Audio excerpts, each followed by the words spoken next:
Part 28. You get with Michael and work out security, my dad said, and I lunged at him and threw my arms around him. Thank you, Daddy, I yelped, not caring that Jonathan heard me call him that. My dad hugged me back. You deserve it, sweetheart, but you have to follow Michael's rules on this. I was nodding before he finished his sentence. I'll do whatever you want, and I meant it. Jonathan was already at the door and Michael was already on his phone. Good thing Michael didn't mind having things thrown at him at the last minute. Track showed up, walked past them in the hallway, and then looked at me. What's going on? I get to go to the mall, I nearly screeched, my eyes as wide as the smile on my face. Track grinned. Reina Beldred, excited about going shopping. Someone better call a doctor's quick.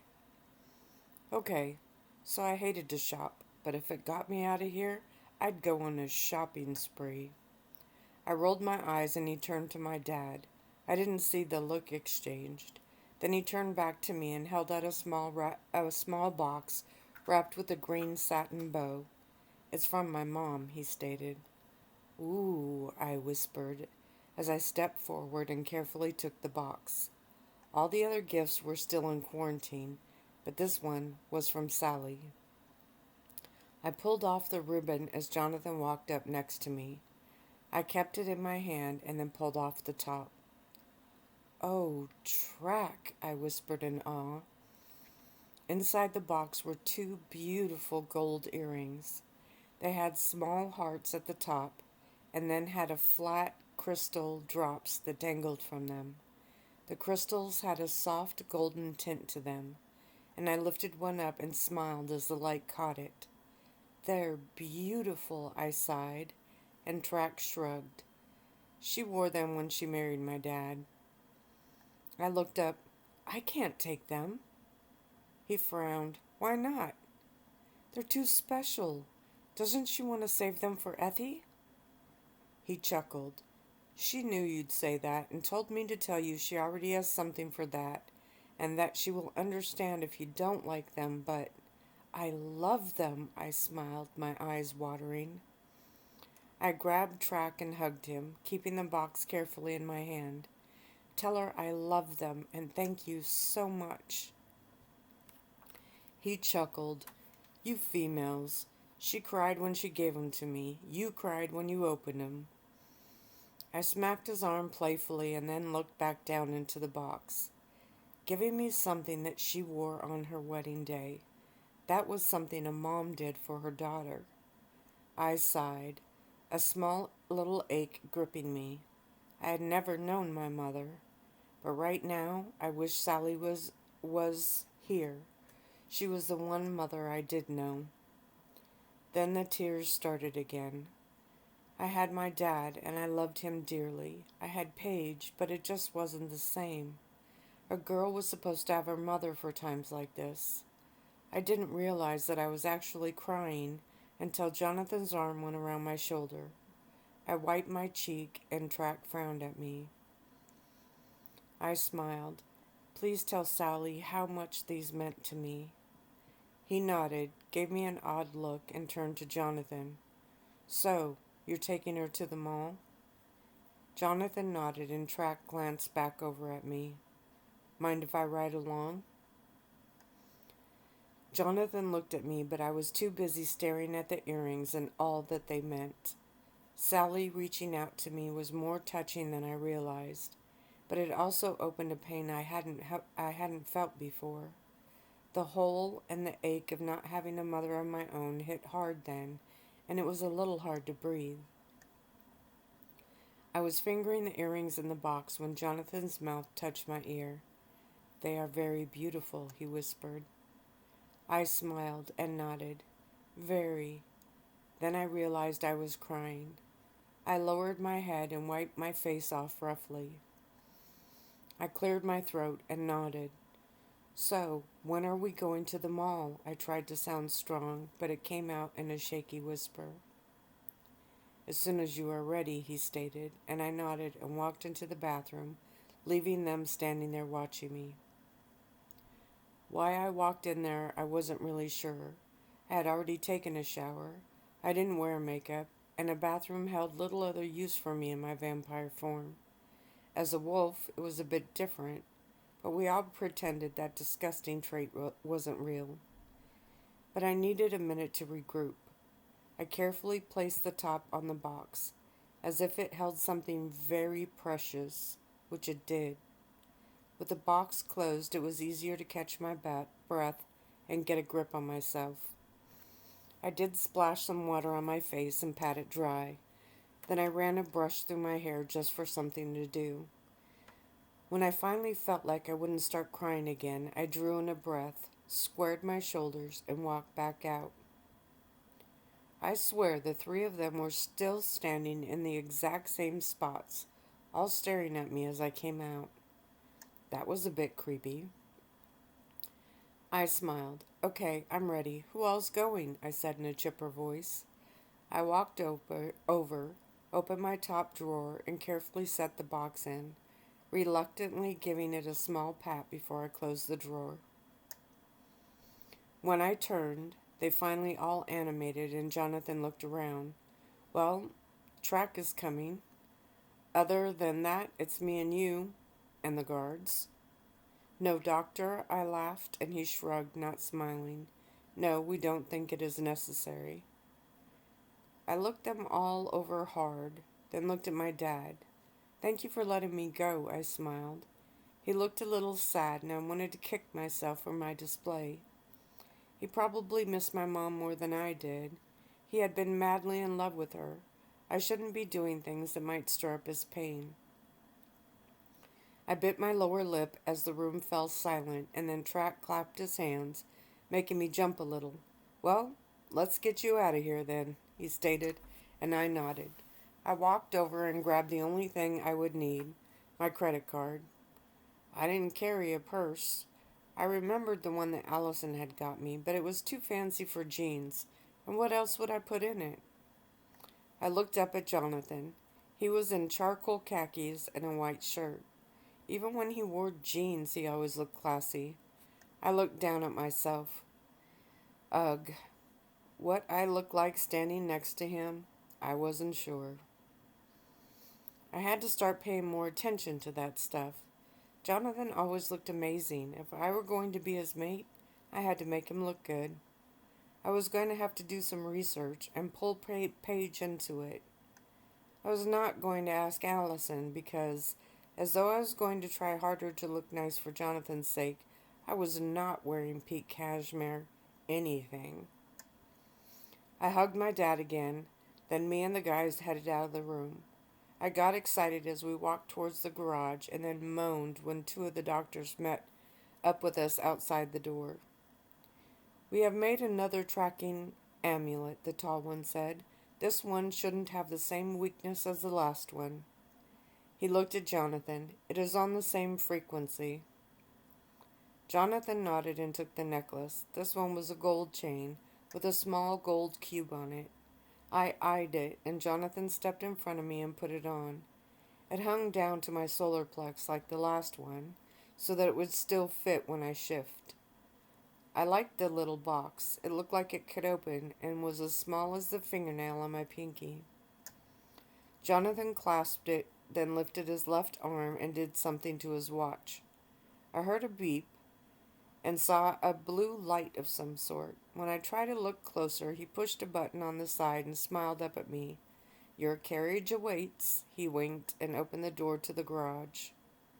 Well, my carriage was actually the closed SUV, and there were two others, already manned, one in front and the other in back. I decided I would pretend they weren't there, and I jumped in the back, the guys following me in. Michael and Martin got in the front, and Michael winked at me through the rearview mirror. I smiled at him and then bounced in my seat a little. I was going out of the manor. Then I looked over and saw four guys on motorcycles, dressed in dark leather with helmets with visors. Okay, this was a bit of overkill, don't you think? As the garage doors opened, two of the bikes roared into life and drove off. I looked at Jonathan, who sat next to me, and he shrugged. Just be happy this is all your dad required to let you go. Hmm, good point. I smiled again and Track chuckled as we finally drove off. I had my face plastered to the window like a kid. I knew these grounds, but I wanted to see each and every inch that I could. The trees, the shrubs, the fountain in front of the manor, even the small guardhouse at the gate made me smile, and I waved at the man inside. He couldn't see through the deeply tinted glass, but I pretended that he waved back. When we got on the road, I let my eyes scan everything. I heard Track and Jonathan talking, but I didn't pay attention. I was out of the manor, and I was drinking it in. As we rounded the first corner, I noticed the guards on motorcycles. They were parked on the side of the road and were doing something near a ditch. I frowned and lifted in my seat to try to see what it was. I saw some large board on the ground, but couldn't tell what it was. Maybe it had been in the road and they were clearing it. Reina. I blinked and turned. Jonathan smiled at me. I was saying that you have some relatives coming in tomorrow. A few of them will be staying at the manor for the party. Who? I asked, running through the very short list of relatives I had met. Your Aunt Sarah, and then your father's cousin and his family. I racked my brain to remember their names. I had met them before. His cousin Brent and his wife Susan? Samantha, Jonathan corrected me, smiling. Samantha? When he nodded, I sighed. 2 kids. He nodded again, and my eyes tightened in thought. Alyssa and... I couldn't remember the older boy's name. Finally, I shrugged, and Jonathan helped out there, too. Trent. How do you know their names? He smiled. Your dad told me. He figured you might not remember. Good old Dad, I chuckled. Tomorrow, huh? He nodded, and I looked at Track. Good thing I can pretty much control my shifting now, thanks to a great coach. Track winked at me, and I turned back to the window. The SUV slowed down a bit, and I looked up front. I saw Michael's lips moving, so I figured he was on the phone with someone. I looked past him through the front windshield, trying to see what was causing him to slow. There was very little traffic on this road, and I didn't see anything other than the guard car in front of us. Why are we going so slow? I asked, and Track turned around and looked over the front seat. No idea. Then he turned back to me. So my mom got my suit for the party. He winced, and I looked at him. Really? He nodded, and I laughed. I have to make sure Paige gets pictures of that. Not on your life, he chuckled, and I shrugged. It's for the scrapbook, so you have to. He rolled his eyes, and I think I saw him give Jonathan a quick look. I looked at Jonathan, who smiled. My Aunt Mary is coming in tomorrow as well. She's going to be staying at the manor. I nodded, trying very hard not to wince. So many relatives at the manor. When the council members were there, it was one thing. There could be 24 of them, and I would rarely have to see them. But family, that meant I would have to visit with them. Last time I had seen Alyssa and Trent, we were all much younger. Alyssa was very much a girly girl, and while I had liked to play with my dolls, she was obsessed with hers. Trent was a bit older than Alyssa, and he thought we were a nuisance and stayed away from us for the most part. Aunt Sarah was okay. When she did visit, she fussed over me, took me shopping, and tried to girly me up. Maybe I should spend a little bit more time with her this time. She had a very classy fashion sense and wouldn't try to put me in bright furry clothes. She never unioned and didn't have any kids. She was richer than my dad and loved to play dress-up with me. The car finally sped up and Jonathan's phone rang. I sat back in the seat, still watching out the window as he answered it. I reached down and hit the button for the window. It didn't budge, and I sighed and looked up at the rear view mirror. Michael was giving me the no such luck look. I rolled my eyes and leaned my head on Jonathan's shoulder. He switched the phone to the other ear and put his arm around my shoulder. I had relaxed about a little PDA around track, but this was about my limit. He was talking to his dad on the phone, and I tuned them out. I looked at track. So, you bringing anyone to the party? Yeah, my family, the clique, Phil. I chuckled and he shook his head. I'm going stag. I hear there's going to be a lot of single chicks there. I don't want to weigh myself down. I giggled. Track liked to act like a big player, but he really was a Romeo. He was sweet, kind, thoughtful, protective, and only pretended to be tough and uncaring when it came to females to keep those other parts hidden. I kept a secret, but a part of me envied the female that would finally get all those pieces of him. I had been lucky enough to see him, but it wasn't the same. Have you scanned the guest list already? I teased. 3 times, he winked, holding up 3 fingers. My eyes widened and he shrugged. I laughed.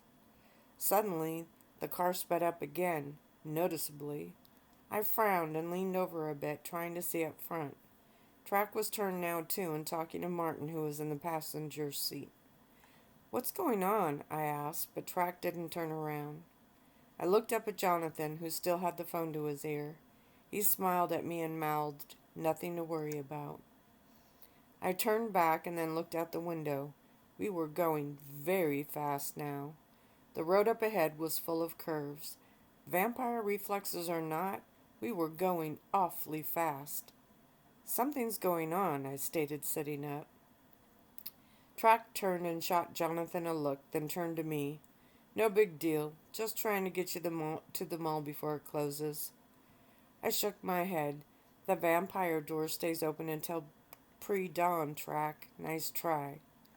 Well, you can freak out and we can turn around and go back, or you can just relax and enjoy the ride.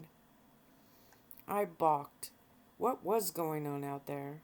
The scenery was speeding by quickly and Martin was messing with something under his seat. I saw the 2 motorcycles drive up and they positioned themselves on each side of the car. That was dangerous too, with as fast as we were going. One wrong move from them or Michael and they would be flattened. They were either wolves or vampires, but still an accident like that would take a while to heal from. Jonathan put his phone down and I turned to him. Do you know what's going on? Just then we heard a loud bang and then the cycle on my side of the car swerved and slammed into my door. I screamed and Track lunged, grabbing me and pulling me onto the ground between the seats. Jonathan moved over and put his legs on either side of me to keep me steady. I was sitting on the carpeted floor and my heart was pounding. What an odd sensation that was. What happened? I whispered, still seeing the image of the man on the motorcycle hitting my door. Michael looked up into the mirror. Any more of this, and we're turning around, he said, and Jonathan nodded as he picked up his phone and pushed a button. Track's phone rang and he answered it. I sat on the floor listening to the 2 of them to talk in whispered tones to different people, while I tried to keep from looking out the windows. Track shut his phone first and then turned and talked over the front seat. Jonathan finally closed his too and I looked up at him, my eyes wide. He smiled at me.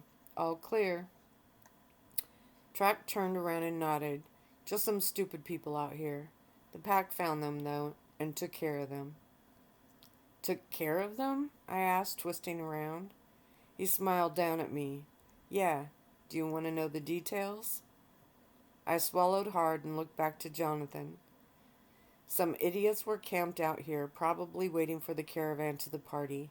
Humans aren't the only ones with paparazzi, he laughed, and then shrugged when I didn't.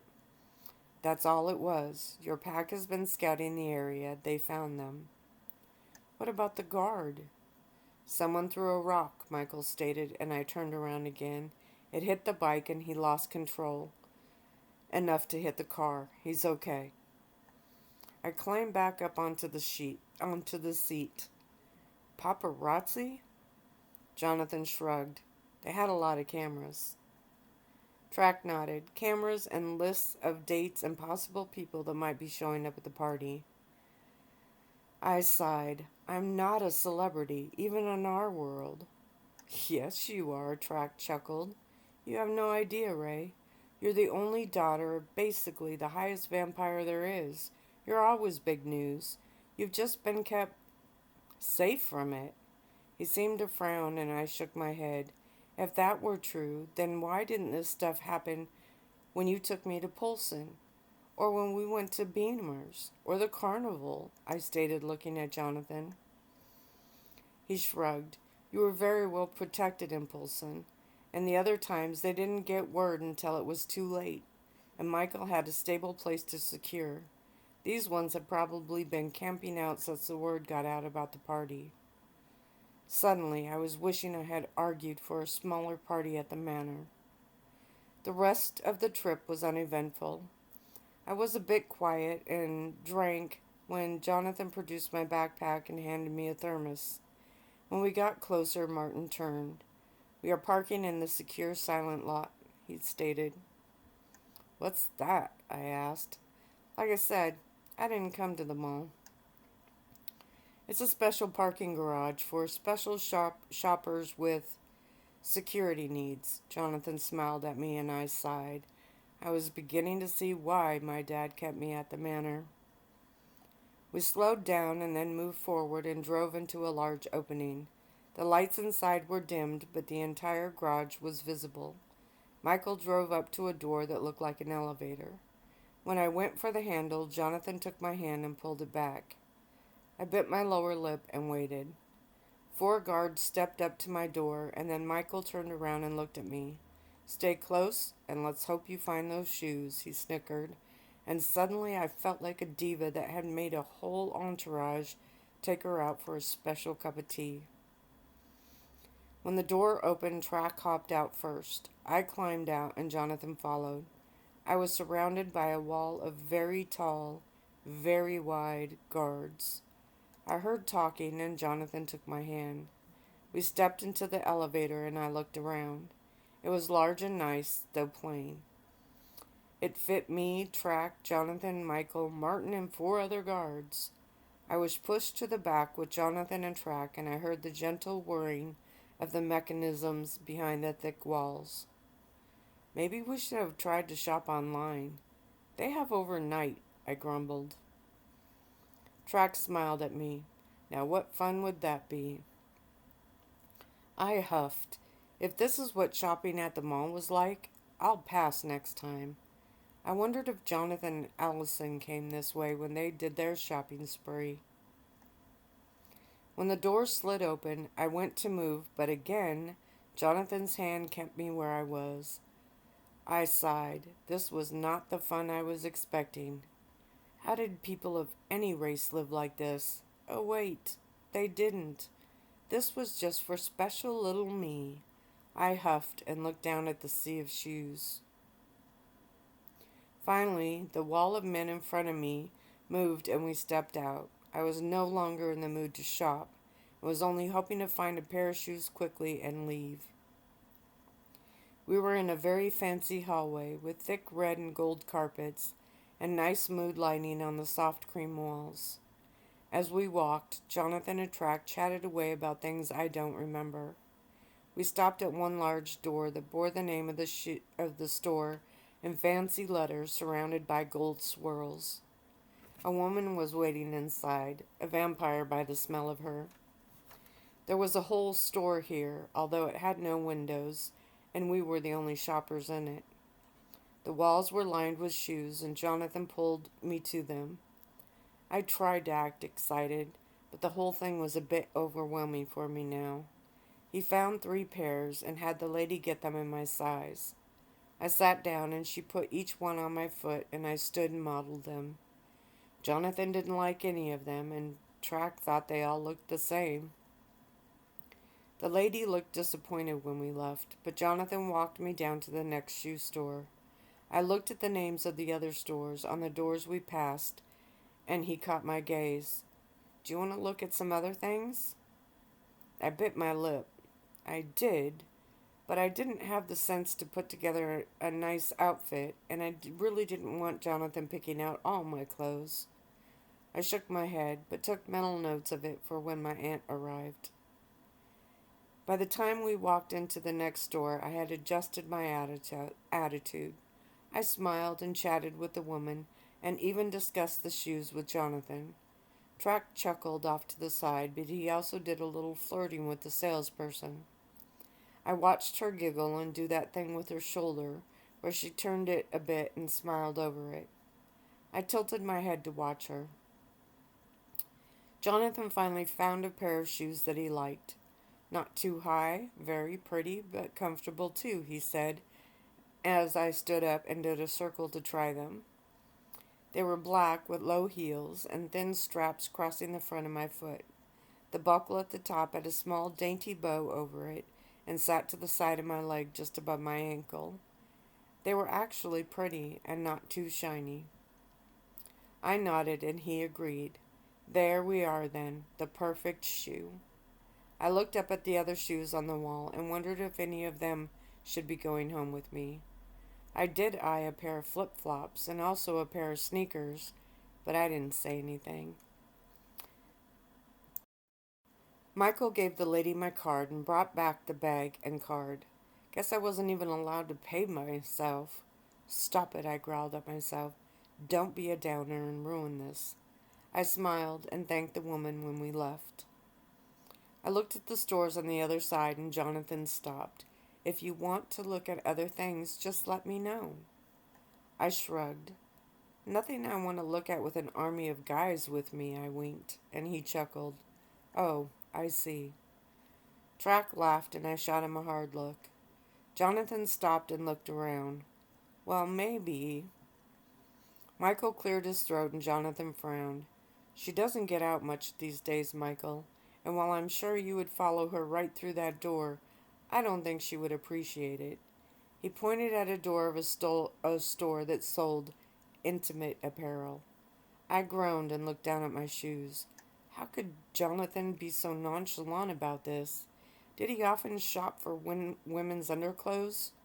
I wasn't sure I wanted to know. Michael looked at the door and frowned. She's not going into a store alone. Great.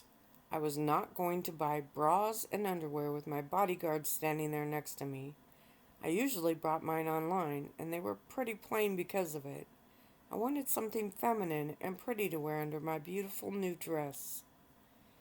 The hallway got a bit quiet and Track laughed. Okay, you've got to admit this is funny. I shot him a look and he shrugged. Come on, Ray, it is. Here we are, all standing in this hallway. You want to go in there alone, and trust me, I can see why, but... Michael turned. She is not going in alone, period. Then I'm not going, I said quietly. It's okay. I have things at home that will be fine. Jonathan frowned and then looked at Michael. What if just one of us went in there? My head shot up. No! Then I looked at Michael. Ever thought of getting me a female guard? I snapped, and then had to laugh. Okay, so Track was right. This was kind of funny, in a pathetic kind of way. I turned and took Jonathan's hand this time. Don't worry, I'll talk to Paige, or my aunt. The ride home was completely uneventful, even though Track did tease me about intimate apparel a few times. I teased him back by saying he just wanted to go in there and look around. Unfortunately, he just agreed, which took all my glory away. When we got back to the manor, I was actually glad to be home. The swarm of guards dispersed, and I felt like I could breathe again. Jonathan carried my one bag, and we headed to my room. I saw Paige in the hallway, and I hurried up to her. I need more help, I whispered, and she nodded, smiling when I leaned into her ear. Track teased me a bit more, but Jonathan seemed out of sorts. I showed Paige the shoes, and she oohed and awed over them and said they were perfect. Honestly, I didn't see how they were much different from the others, but what did I know? I was usually barefoot, wore jeans and t-shirts, so I'd have to take her word for it. My dad stepped out into the hallway before we got to the stairs. He smiled at me and asked me how it went. I tried to make it sound like we had a great time. If I told him I was glad to be home, he might never let me leave again. He nodded when I showed him the shoes. I need to borrow Jonathan and track for a bit, he stated. Paige stepped up. Perfect. We have some women things to do anyhow. Jonathan gave me a quick kiss on the cheek, and then Paige pulled me up the stairs, whispering. It was still a little embarrassing to talk about, but I explained that I wanted something very pretty and feminine under my dress. Not that anyone will see it, I emphasized. She nodded. But it's part of the full outfit. It's how you'll feel wearing it. I smiled. Yeah, that was it exactly. We grabbed the other laptop that was in my room and she started to search stores that she knew. I was amazed and floored to see some of the things. Others outright shocked me. She giggled. You might want to bookmark a few of these pages for when you union. If I could blush, I would have been tomato red. She didn't laugh at me, but she had a good chuckle when I tilted my head at a few things, trying to figure out exactly what they were and what they were for. How could some of those things even be comfortable? Then she explained that they weren't meant to actually sleep in. Oh, gads, was I really this naive? She finally found a site that was a bit more my speed, and I ended up buying a few dozen things and paying for express shipping. I explained to her about wanting to dress a bit more feminine, and she smiled. Don't try to change too much too fast, Reina, she said. Remember, Jonathan fell for you just the way you are. He likes how you look and dress. Then she nudged me. But there is something about wearing pretty underclothes that does wonders for a woman's ego, even when nobody else knows. She winked and I smiled. I was glad once again that my dad hired her. And I'm going to stop there.